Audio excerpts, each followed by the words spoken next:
So let's start with the worst movie that Studio Ghibli probably ever made, and that is Ocean Waves. I wouldn't blame you guys if you've never heard of this movie, because for the longest time I didn't either.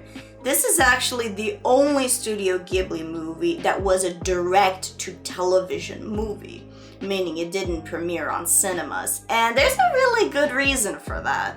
To give you guys a quick synopsis on what the movie is about, it's basically a love story between two high schoolers, and there isn't anything special about the movie besides that. You know, it's funny, I usually really appreciate the work that the studio makes, and I never thought that I would actually be able to hate any of their movies. Sure, I can dislike it, but hate? I really didn't think that was possible. Until I watched this movie. Yeah, I fucking hate this movie, guys. I remember that I got so furiously angry the whole time that I was watching this movie. It kind of reminded me a little bit about how I felt the first time that I watched School Days. Like, that's how pissed off this movie got me.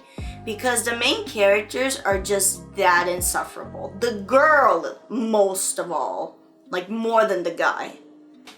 Just to give you an idea of how much this movie pissed me off, I'll just straight up read directly from my journal. Yes, I like fairy tale, don't give me shit for it. And if you've been around my channel, you know that I've said this many times, but I've always made my reviews on these journals, right? And to finally prove that I have these, here's one, here's another, here's another, here's another, here's all my journals, okay? But moving on, let's read this bad boy. It was crap. Straight up crap. For fuck's sake. Crap and toilet paper are a better love story than this movie. It's honestly disappointing that Ghibli has this in its name.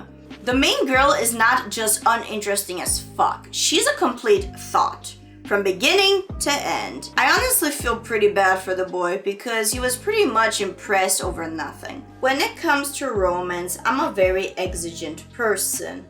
And this didn't cut it for me one little bit. The main characters have to be good characters. And yeah, that's pretty much what I wrote. So yeah, it's honestly disappointing. There's nothing much that I can say about it. The only thing that I can tell you guys is, honestly, unless you're planning to do the same thing I'm doing right now, which is watch every single Ghibli movie for the sake of a YouTube video, skip this one. It's not worth it. I saw that Beyond Ghibli did a video for it a while back saying that he had to give this movie a second chance, and in his second watching, he actually started liking the movie. I'm sorry, Joe, but I just disagree. This movie is bad, and I refuse to ever lay eyes on it ever again.